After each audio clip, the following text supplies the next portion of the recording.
네, 안녕하세요. 축구 생각입니다. 자, 아까 K리그 31회차 선 공유 드렸고요.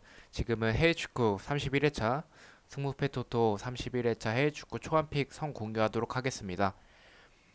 자, 그리고 먼저 분석하기 전에 해주신 지금 26분 너무나도 감사합니다. 자, 첫 번째 경기입니다. 일단 이번 회차가 너무 어려웠어요. 너무 어려웠고 아직 배당이 나오지가 않아서 들지 않는 상태인데 그래도 최대한 분석을 해온 결과입니다. 빠르게 분석을 하도록 하겠습니다. 자, 첫 번째 경기입니다. 사우스햄튼과 맨유 경기입니다. 자, 사우스햄튼은 직전 경기에서 브라이턴을 상대를 했고 2대 0으로 승리를 했습니다. 맨유는 크리스탈 팰리스에게 이 패배를 했습니다. 그러나 사우스햄튼이 직전 경기에서 이겼던 것은 약간 운적인 것도 있었는데 전반전에 브라이턴 10번 선수가 퇴장을 당했습니다. 그래서 한 명이 더 많은 상황에서 경기를 했었고 그 상황에서 경기를 했기 때문에 2대 0이라는 스코어가 났다고 생각이 됩니다. 투표율을 봤을 때는 맨유가 사우스햄튼 원정임에도 66.2%로 맨유 승리에 조금 많은 퍼센테이지가 기울어져 있습니다. 사우스햄튼은 기본적으로 전방에서부터 강하게 압박을 하는 모습을 보이고요. 세트피스도 좋은 모습을 보여요. 그러나 수비가 좀 약한 모습이 보이고요. 공격 시에 많은 선수들이 올라가는 모습들이 보이는데 사우스햄튼의 이러한 수비가 불안하고 공격 시 많이 올라오는 선수들 이런 부분은 맨유의 스피드가 있는 뭐 레시포드, 제임스 마샬까지 있었으면 좋겠는데 마샬은 아마 부상인 것 같아요. 그래서 레시포드와 제임스가 공간이 있을 때 제임스와 레시포드는 괜찮기 때문에 저는 물론 맨유가 지난 경기에서 졌던 거는 아예 내리고 있었기 때문이었고 사우스햄튼이 물론 그렇게 나올 수도 있죠. 사우스햄튼이 그렇게 나올 수도 있는데 그래도 아무래도 전력상으로는 맨유가 앞서고 사우스햄튼도 크리스탈 팰리스에 비해서 상대적으로 열세이기 때문에 저는 어 그렇게 수비진이 좋지 않는 사우스햄튼의 수비진을 맨유가 쉽게 이길 것 같다라고 생각을 해서 맨유의 승리를 예측을 하고요.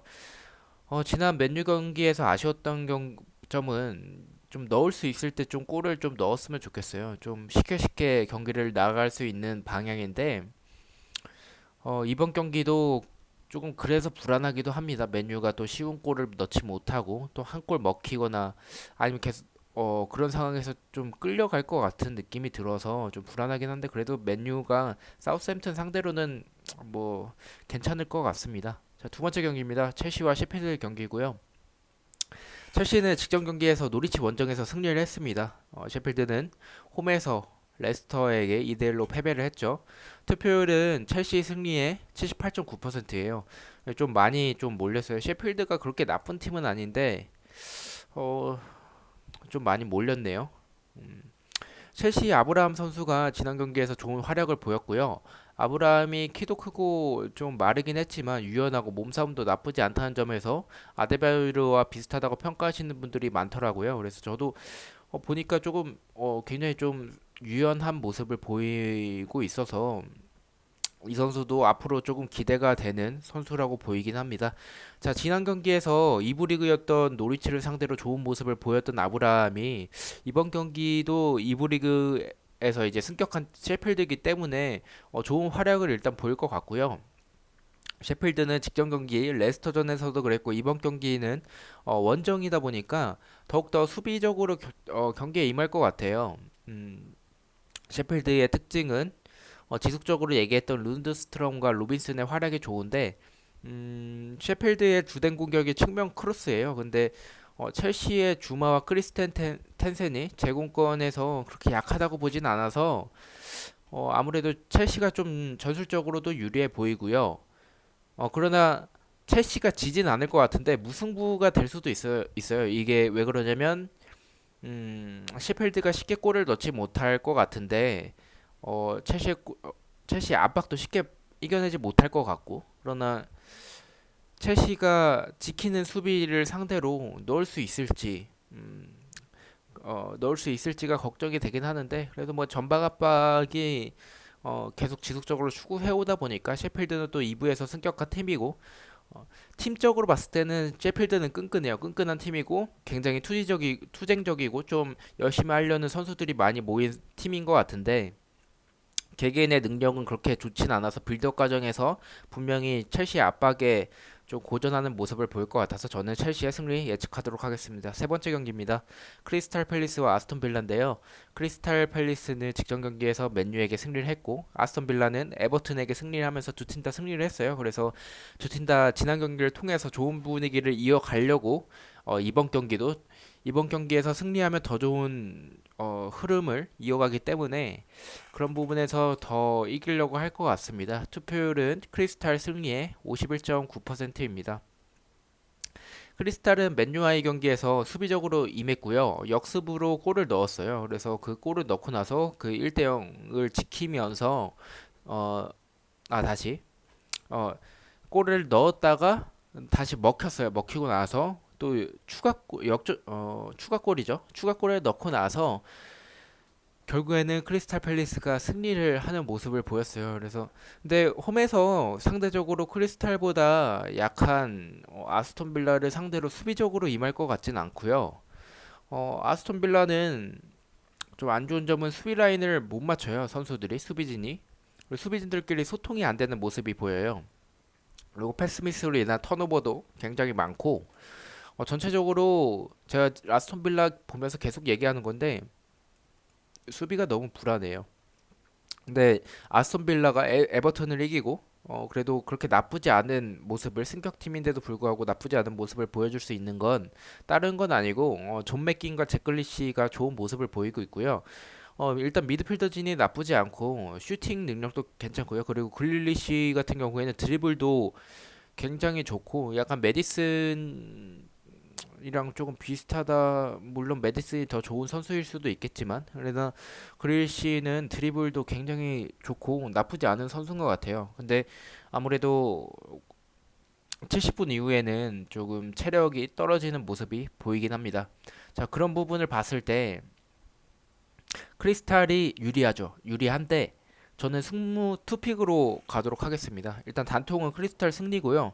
제가 승무 투픽으로 가는 이유는 어 일단 크리스탈이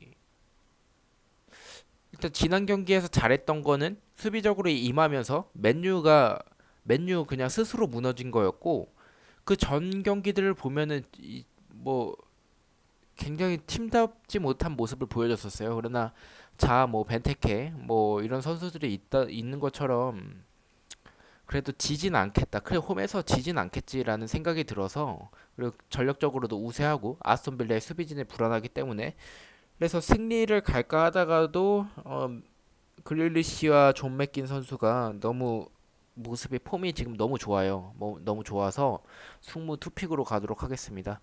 자, 네 번째 경기입니다. 레스터와 본머스인데요. 레스터는 셰필드 원정에서 2대1로 승리를 했고 본머스는 맨시티에게 3대1로 패배를 했습니다. 투표율은 레스터 승리에 59.6%를 보이고 있고요. 레스터는 이번 시즌 빅6에 들어가기 위해서 좀 열심히 선수들을 영입하면서 맨 첫 번째 경기는 선수들끼리 안 받는 모습이 보였는데 지금은 점차 나아지는 모습이 보이긴 해요. 물론 첼시전에서는 이제 레스터 정말 잘하구나 했는데 셰필드전에서는 또 그렇지는 못했고요. 그러나 셰필드는 라인을 굉장히 내리면서 수비적으로 임했기 때문에 이 선수들 메디슨, 바디, 페레지의 장점이 드러나지 않았죠. 그래서 일단 레스터 자체는 좋은 선수들을 보유하고 있고요. 본머스의 축구 스타일 보면은 전방에서 좀 압박하는 모습들이 보여요. 그럼 뭐 엄청 강하진 않고 그냥 압박을 하는가 보다 이런 정도의 압박. 예, 그리고 공격 시에는 라인을 조금 올리는 편에 속해요. 선수들이 전체적으로 슈팅 능력 있는 선수들이 좀 있고요.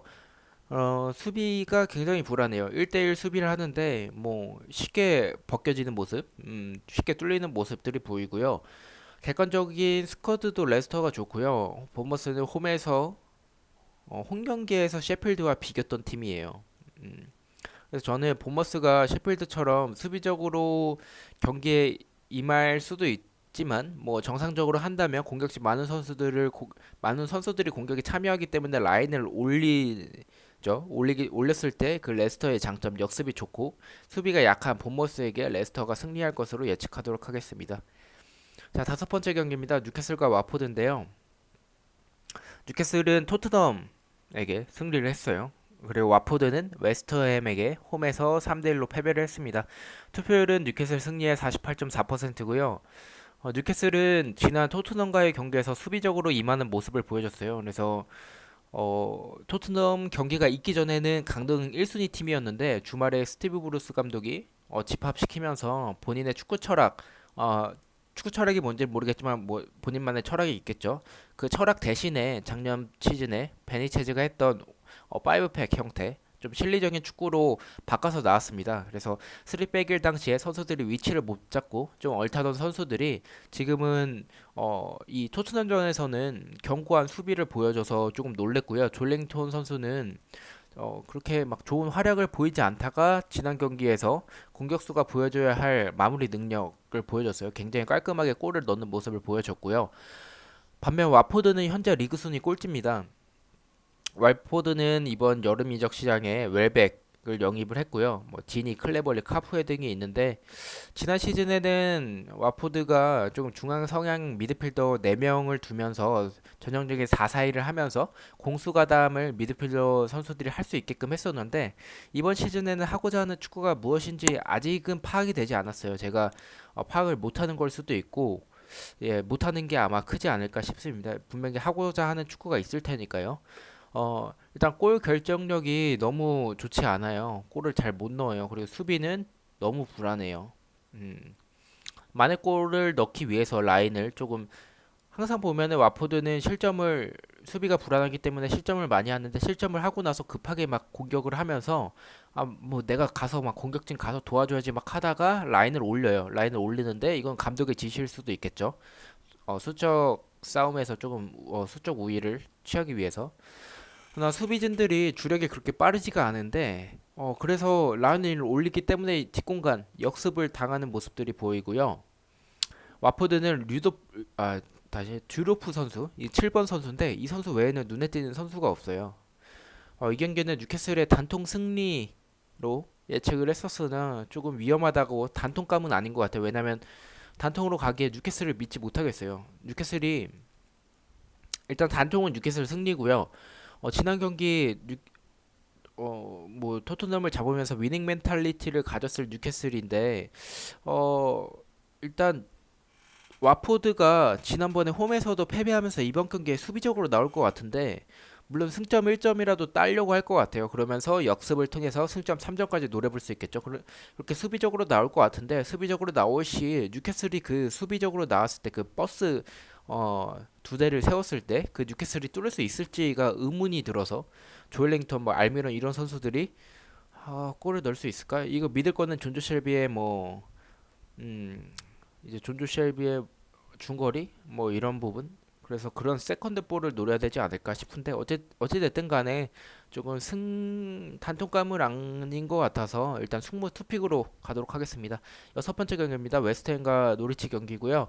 웨스트햄은 직전 경기 와포드 상대로 승리를 했고요. 노리치는 첼시에게 패배를 했습니다. 투표율은 웨스트햄 승리의 51.1%로 높은 수치를 보이고 있고요. 웨스트햄은 윌셔, 치차리토, 오그본나, 디오프 등을 나쁘지 않은 선수들을 보유하고 있어요. 일단 주장인 노블 선수가 복귀를 했고요. 지난 와포드전에서 물론 그 경기에서 와포드가 못해서 그런 걸 수도 있는데 윌셔가 있었을 때보다 노블 선수가 돌아오면서 안정감을 주는 모습을 보였고요. 10번인 란지니 선수 움직임 굉장히 좋은 모습을 봤어요. 이 선수는 굉장히 좋은 것 같아요. 란지니 선수. 측면에서의 컵백 공격이 조금 많고요. 이번 여름 이적 시장에서 영입한 세바스티안 할러 이 선수 굉장히 좋은 선수인 것 같아요. 좋은 활약을 보이고 있습니다. 수비적으로는 아직 불안한 모습을 보이고 있으나 공격적으로는 괜찮은 모습을 보여주고 있다고 생각을 합니다. 노리치는 역시 푸큐와 캔트웰 선수가 좋은 모습 보이고 있고요. 그러나 노리치 수비는 여전히 좋지 않고 공격 패턴이 다양하지 않다는 말은 결국에는 푸키한테 가야 돼요.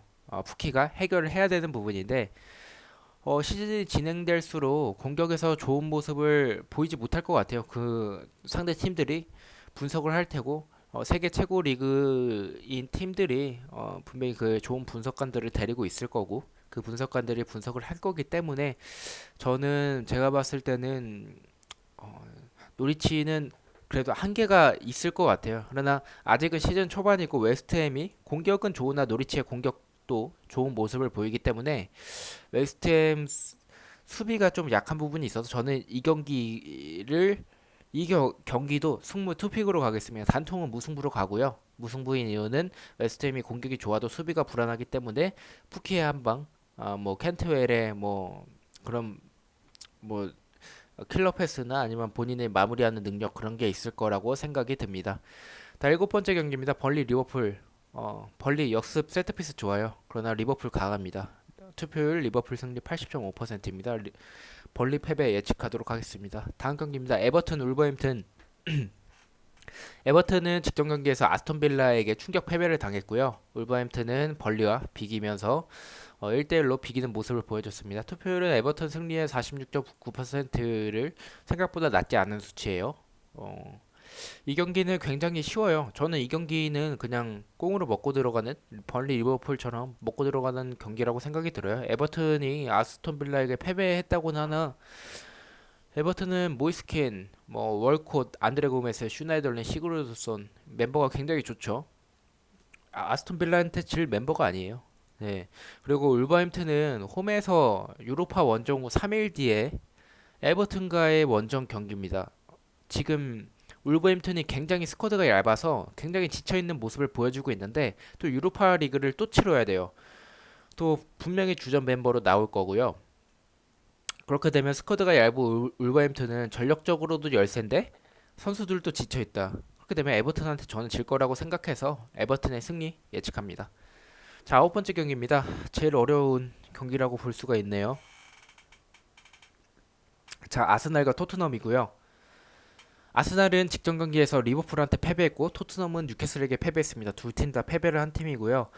아스날은 홈에서 토트넘에게 상대 전적이 2승 3무로 지지 않는 모습을 보여줬고요. 투표율은 아스날 승리의 40.8배, 패배의 30.4배. 이거 좀 아스날 승리 예측하는 사람도 있고 패배 예측하는 사람들도 있습니다. 일단 아스날의 부상자는 베일인 선수 외에는 어린 선수들이고요. 토트넘은 카일 워커 피터스, 은돔벨레, 세세뇽 등이 부상이 되어 있습니다. 델레알리 선수는 이번 경기에서 복귀를 할 것 같다라고 뉴스에 많이 나오더라고요. 토트넘은 일단 수비진의 산체스 너무 불안해요. 저는 베르통은 왜 안 쓰는지 모르겠는데 물론 뭐 포체티노 감독이 얘기하는 거는 베르통원이 100%의 몸 상태가 아니다. 이번 여름 프리시즌에 실망을 했다 뭐 이런 얘기를 했는데 그래 사체스 너무 불안해요. 그리고 우측 수비수인 카일 워커 피터스가 부상당하면서 수비진 전체적으로 불안한 모습을 보이고 있고요. 그거에 대해서 또 시스코가 들어갈라나? 뭐 정확히는 모르겠습니다. 그러나 거의 뭐 그게 좋진 않아요 수비진이. 그러나 아스날도 역시 좋지 않아요. 다비드 루이즈 지난 경기 좋지 않은 모습 보였고요. 수비진 너무 좋지 않아요. 미드진 공격진은 나쁘지 않다고 생각하는데 오페라 라인 좋고요. 뭐 자카, 페레이라, 세바요스 뭐 나쁘지 않아요. 근데 수비가 너무 좋지 않아요. 두 팀 다 수비가 좋지 않은 상황이고 토트넘의 이번 시즌 경기 보면은 좀 답답한데요. 맨시티전 제외하고 에릭센을 선발로 쓰지 않았어요. 그래서 에릭센이 없는 토트넘을 준비하는 거는 같은데 그래도 있을 때 좀 썼으면 좋겠어요. 지금 항상 뭐 똑같은 패턴으로 이제 한 골을 먹혀요. 먼저 선제골을 먹히죠. 선제골을 전반전 내내 답답한 경기라고 보이고 선제골 먹혀요. 선제골 먹히자마자 카메라는 에릭센 비춰줘요. 에릭센 몸 풀죠. 후반에 에릭센 들어와서 공격이 살아나는 모습이 보여요. 그 계속 똑같은 패턴으로 계속 그러는데 물론 이번 경기에는 중요한 경기기 또 더비 경기이기 때문에 에릭센이 분명히 선발로 나올 거예요. 그래서 저는 에릭슨이 선발로 나올 것 같고 델레알리가 있다는 점에서 일단 초안은 무승부로 가겠습니다. 무승부로 예측을 할 거고요. 지금 이 경기는 확실치가 않아요. 왜냐면 저는 배당이 나오고 나서 조금 판단을 해보겠습니다. 지금 이 경기는 개인적으로 지우고 싶기도 하고 그냥 승패를 갈까 생각이 들기도 하고요. 일단 원래였으면 제가 델레알리가 없었으면 무조건 아스날로 갔는데 아스날 수비가 너무 개똥이라 토트넘에 델레알리가 있고 에릭센이 있다면 아스날이 그렇게 쉽지는 않을 것 같은데 또 토트넘의 수비도 그렇게 좋지는 않고 페페, 페페, 오바메양, 라카제트. 일단은 이거는 최종 픽 때 최종 결론을 내리겠습니다. 일단은 초안 픽은 무승부로 가도록 하겠습니다. 자, 그렇게 해서 저는 일단 1,000원, 이건 초안 픽 같은 경우에는 일단 기준을 잡아놓고 1,000원, 이거는 재미로 하는 거고요. 최종 픽 같은 경우에는 일단은 16,000원, 이번에는 금액이 좀 크게 가보려고 합니다. 40억이도 1등 금액이 40억이니까 16,000원으로 가보려고 합니다. 그래서 일단은 1,000원으로 재미 삼아서 이렇게 픽을 정했습니다. 자, 시청해주셔서 감사하고요. 아마도 토요일쯤에 제가 최종 픽을 올릴 것 같은데 최종 픽도 많이 시청해주시면 감사하겠습니다. 구독해주시면 너무나도 감사하겠습니다. 감사합니다.